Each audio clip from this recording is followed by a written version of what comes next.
আল্লাহ তাআলা বলেন, প্রত্যেক মানুষ যা আমল করে, নামাজ পড়ে, রোজা রাখে, প্রত্যেক মানুষ যা আমল করে, নামাজ পড়ে, যাকাত দেয়, হজ করে, যা যা আমল করে, প্রত্যেকটা আমলই মানুষ তার জন্য করে, ইল্লা সিয়াম, শুধুমাত্র রোজা। রোজা মানুষ নিজের জন্য করতে পারে না, তাহলে রোজা কার জন্য করে? আল্লাহ তাআলা বলেন, ফাইন্নাহু লি, ওই রোজা বান্দা আমি আল্লাহর জন্য করে। যেহেতু রোজা শুধুমাত্র কেবলমাত্র আমি আল্লাহর জন্য করে, ওয়া আনা আজজি বিহি, আমি আল্লাহ স্বয়ং ওই রোজার পুরস্কার দিব। হাদিসের ব্যাখ্যাকারী বলেন, এখানে দুইটা ইবাদত করা যায়, একটা হলো আজজি বিহি, পুরস্কার আমি দিব, আরেকটা হলো ওয়া আনা উজজা বিহি, যখন এই ইবাদত করা হবে, ওয়া আনা উজজা বিহি, তখন আল্লাহ তাআলা বলেন, যেহেতু এই রোজা আমার জন্য, আর এই রোজার পুরস্কার স্বয়ং আমি আল্লাহ হয়ে যাব। সুবহানাল্লাহ, আল্লাহ এই পুরস্কার। আল্লাহ যদি কারো হয়ে যায়, তাহলে আর কিছু দরকার আছে? তাহলে মুমিন বান্দা যদি আমরা হক আদায় করে পরিপূর্ণ সহিভাবে রোজা রাখতে পারি, রোজা রাখার মাধ্যমে যা যা নিষেধ আছে সেই সেই নিষেধ থেকে যদি বাঁচতে পারি, যা যা করণীয় আছে তা তা যদি করতে পারি, পরিপূর্ণ হক আদায় করে যদি রোজা রাখতে পারি, রমজানটা কাটাইতে পারি, আল্লাহ তাআলা স্বয়ং আমাদের রোজার পুরস্কার হয়ে যাবে।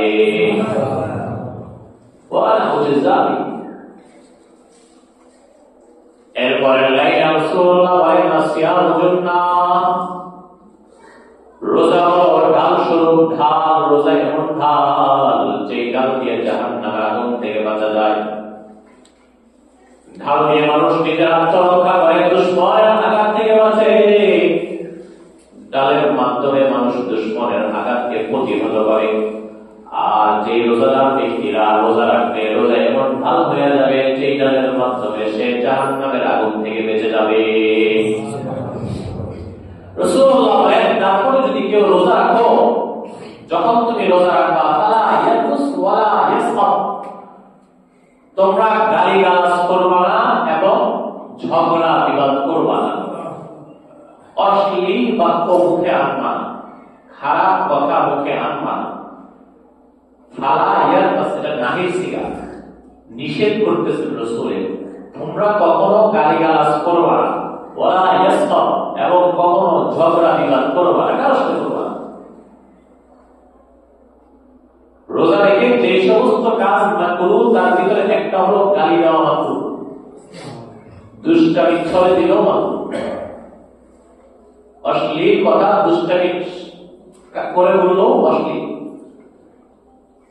নাপাক যে জিনিস প্রস্তাব আছে প্রস্তাব, এটা দুষ্টামি করলেও প্রস্তাব, নাকি দুষ্টামি করলে পানি হয়ে যাবে, দুষ্টামি করে করলেও প্রস্তাব, সিরিয়াসলি করলেও প্রস্তাব, নাপাক নাপাকি। গালি যেটা আছে, অশ্লীল যেটা আছে, দুষ্টামি করে বললো অশ্লীল।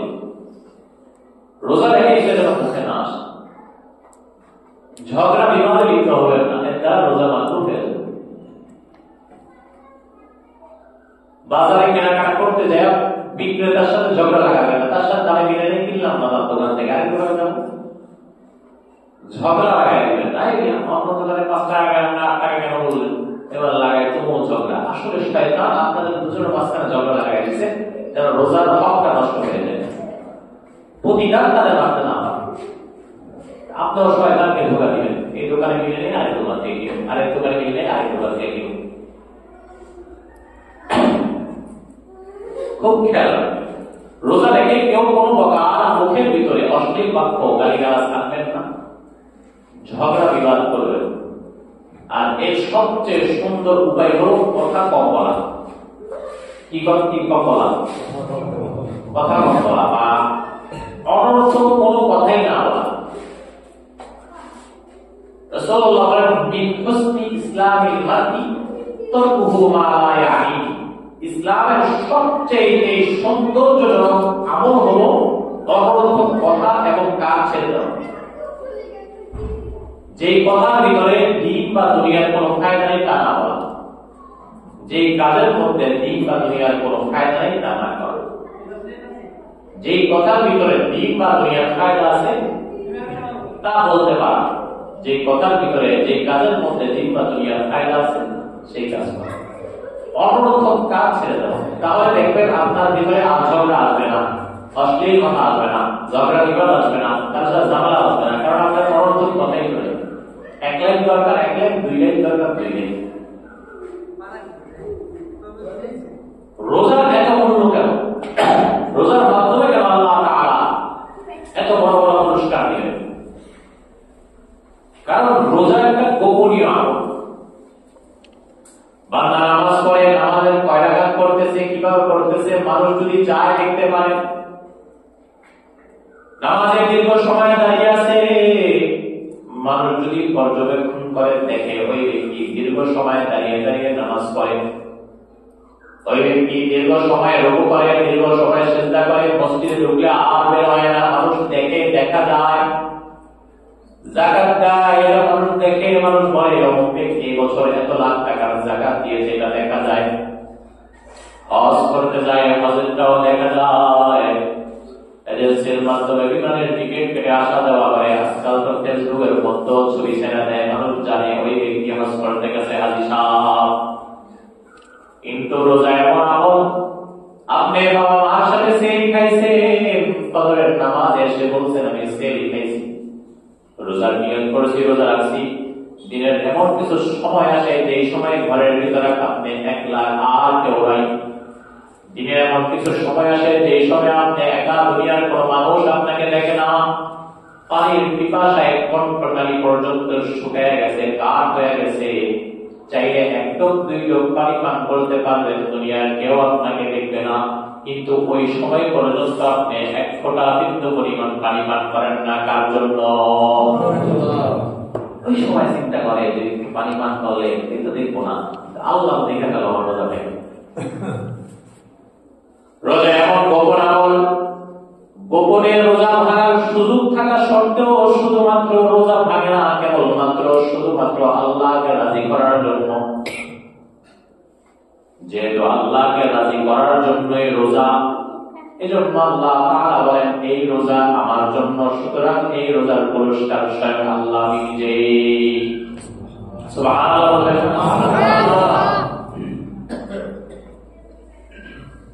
কিন্তু রোজার তো হক আদায় করতে হবে, না হলে তো আল্লাহর নৈকট্য অর্জন হবে না। রমজান মাস দুইটি জিনিসের সমন্বয়ে গঠিত হয়েছে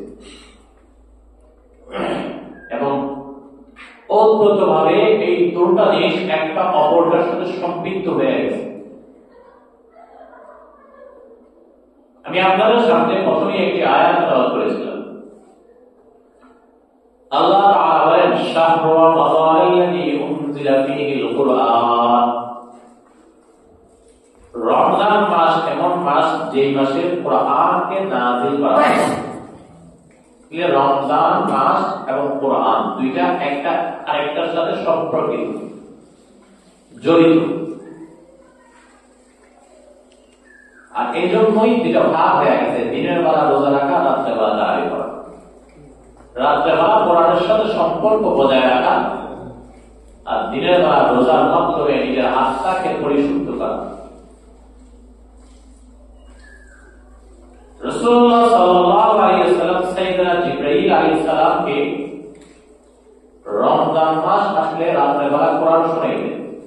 সারা বছর যা নাযিল হয়েছে সমস্ত নাযিলকৃত কোরআনের আয়াতগুলোকে রাসূলুল্লাহ জিবরাইলকে শোনাইতেন যে ঠিক আছে কিনা, সবগুলো শোনাইতেন। যেটাকে আমরা দাউল বলি, হালের সাথে আরেক হালের সাথে পড়া শোনায় না, ঠিকঠাক থাকার জন্য, তারা কিন্তু যেন পড়তে পারে না বাজে, লোকমাগুলা কোথায় কোথায় খাইতেছে এগুলো ঠিক করে নেওয়ার জন্য নবীজি জিবরাইলের সাথে দৌড় করতেন, পড়াশোনা হইতেন রমজান মাসে। তাই রমজান মাসের রাত্রিটা কোরআনের জন্য বরাদ্দ করা। আমরা এখন আমল ছাড়ার প্রতিযোগিতা করি, আমল ছাড়ার কে কত আমল ছাড়তে পারবে, 20 টাকার তারাবি কে না করতে পারবো, কে 8 টাকা করে চলে যাবো, কে 10 টাকা করে চলে যাবো, কে কত বছর পারবো। তিনবার ধ্যান ছেড়ে দিয়েছে, এজন্য তার নেই।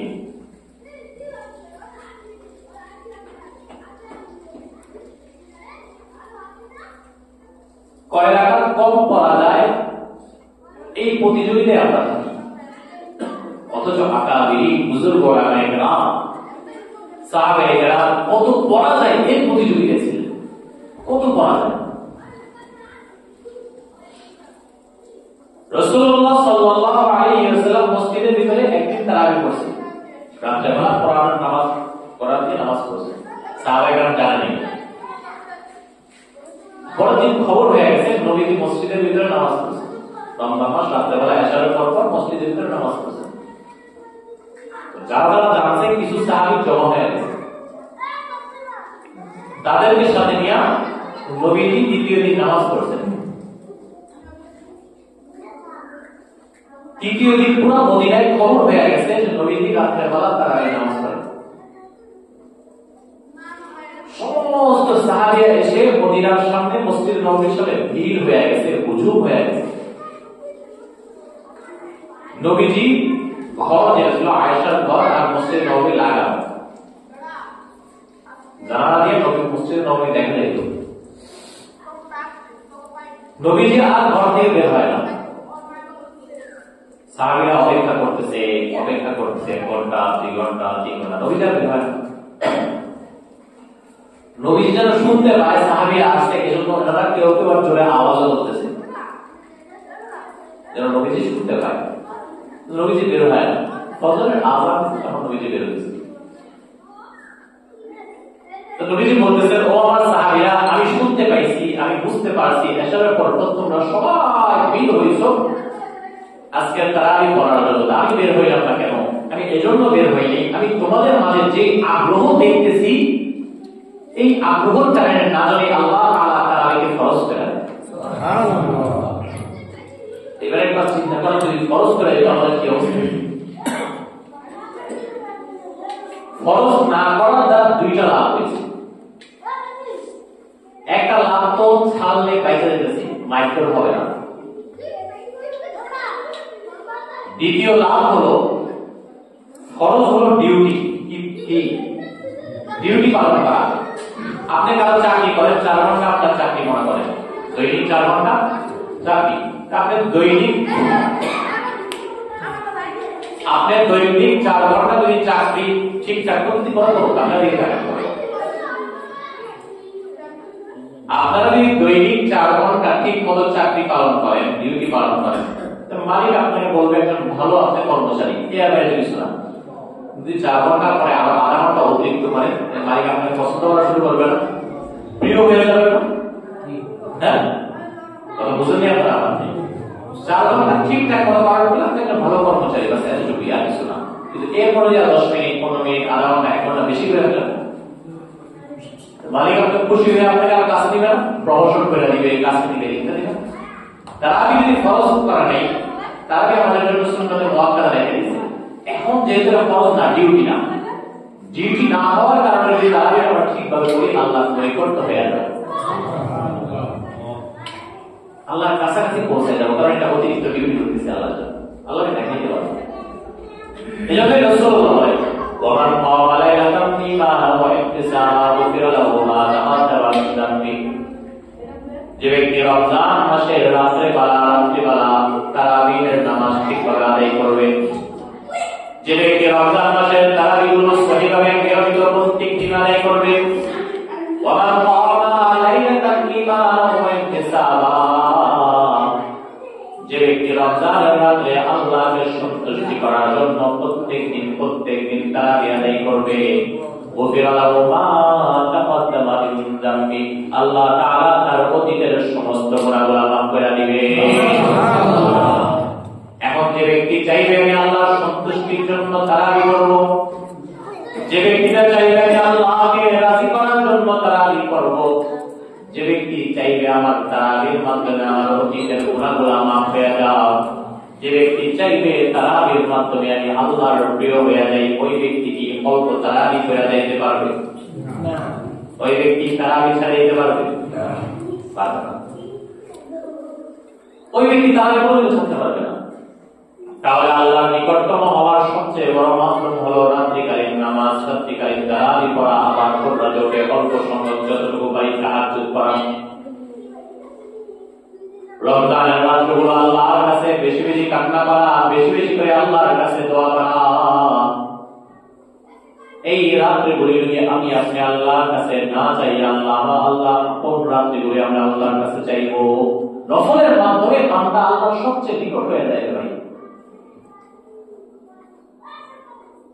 এই জন্য রাত্রের ইবাদতগুলো আমরা মনোযোগী হই। আমাদের সবচেয়ে গফলত রাত্রের ইবাদত। রাত্রে মানুষ দেখে না, আল্লাহ দেখে। দিনের বেলা মানুষ দেখে, রাত্রে বেলা আপনাকে কেউ দেখবে না, আল্লাহ দেখবে। কিয়ামতের ময়দানে যখন আপনি কঠিন মুসিবত আটকে যাবেন, ফেরেশতারা একে অপরে আপনার আমলনামাগুলো জাহান্নাম কিংবা আযাবের দিকে নিয়ে যাওয়ার জন্য চেষ্টা করতে থাকবে। আল্লাহ তাআলা ডাকিয়ে বলবেন, ও ফেরেশতারা, ও আমার ফেরেশতারা, ভালো করে শোনো। রাতের অন্ধকারে সমস্ত মানুষ ঘুমিয়ে গেছিল, দুনিয়ার কোন মানুষ দেখে নাই। আমার এই বান্দা কোরআনের মহব্বতে রমজান মাসের রাত্রি দাঁড়ায় দাঁড়ায় নামাজ পড়ছে এবং আমার কুদরতি পায়ের মধ্যে সিজদা দিছে। শুধুমাত্র কেবলমাত্র আমি আল্লাহ দেখছি আমার এই বান্দা রাত্রিবেলা কেমনি ভাবে ইবাদত করছে। সুতরাং ওই আমাকে দেখানোর জন্য ইবাদত করার কারণে আমি আল্লাহ তাকে জান্নাত দিয়ে দিলাম। নফলের মাধ্যমে বান্দা আল্লাহর সবচেয়ে নিকটতম হয়ে যায়। হযরত আবু হুরায়রা রাদিয়াল্লাহু তাআলা আনহু থেকে বর্ণনা, বুখারী শরীফের হাদিস। আবু হুরায়রা রাদিয়াল্লাহু তাআলা আনহু রাসূলুল্লাহ সাল্লাল্লাহু আলাইহি ওয়াসাল্লাম বলেছেন, হাদিসে কুদসি আল্লাহ তাআলা বলেন, মান আলা লি ওয়ালিয়ান ফাকাদ আযানতুহু লিল হারব। যে ব্যক্তি আমার ওলিকে ওলির সাথে দুশমনি করবে, যে ব্যক্তি আমার বন্ধু আমার ওলির সাথে দুশমনি করবে, সে যেন আমার সাথে যুদ্ধের জন্য তৈরি হয়ে যায়। এরপর আল্লাহ তাআলা বলেন, বান্দা নফল ইবাদত করতে করতে করতে করতে এই পর্যন্ত পৌঁছে যায়, হাত্তা উহিব্বুহু, এক পর্যায়ে আমি আল্লাহ ওই বান্দাকে ভালোবাসা শুরু করে দিই। সুবহানাল্লাহ। আপনি নফল নিয়মিত করতেছেন, তারাবিগুলো নিয়মিত আদায় করতেছেন, তাহাজ্জুদগুলো ঠিকঠাক মতো আদায় করতেছেন, আপনি তাসবিহাতগুলো করতেছেন, আল্লাহর কাছে দোয়া করতেছেন, এক পর্যায়ে আপনার মর্যাদা এই পর্যায়ে পৌঁছে যাবে যে আল্লাহ তাআলা স্বয়ং আপনাকে ভালোবাসা শুরু করে দিবে। আল্লাহ আপনাকে ভালোবাসবে। আমাদের অনেকেই অনেক দল করি, মনে করেন সরকার প্রধান যিনি হবে, এই প্রধান কোন এক ব্যক্তিকে বললো যে আমি তাকে ভালোবাসি। বর্তমান ডাক্তার ইউনূস প্রধান উপদেষ্টা, সে বললো যে আমি নগরের এমন ব্যক্তিকে ভালোবাসি। তার কেমন লাগবে? বুঝেন এই কথা? কেমন লাগবে? সে যেখানে যে আল্লাহর মর্যাদা হয়ে যাবে না, কেননা তাকে ডাক্তার ইউনূস বর্তমান প্রধান উপদেষ্টা ভালোবাসে। কুল কায়নাতুল মালিক রব্বুল আলামিন। আল্লাহ তাআলা বলেন, যখন বান্দা নফলের মাধ্যমে আমার নৈকট্য অর্জন করার চেষ্টা করে, এক পর্যায়ে আমি আল্লাহ তাকে ভালোবাসি। আল্লাহ ভালোবাসি। এরপর আল্লাহ তাআলা এই অবস্থায় পৌঁছে যায় যে তার চোখ আমার চোখ হয়ে যায়, সে তার ওই চোখ দিয়ে দেখবে, তার ওই কান আমি হয়ে যাই, যে কান দিয়ে সে শ্রবণ করে, তার ওই হাত আমি হয়ে যাই, যে হাত দিয়ে সে ধরে স্পর্শ করে, তার ওই পা আমি হয়ে যায়, যে পা দিয়ে সে আগায় চলে।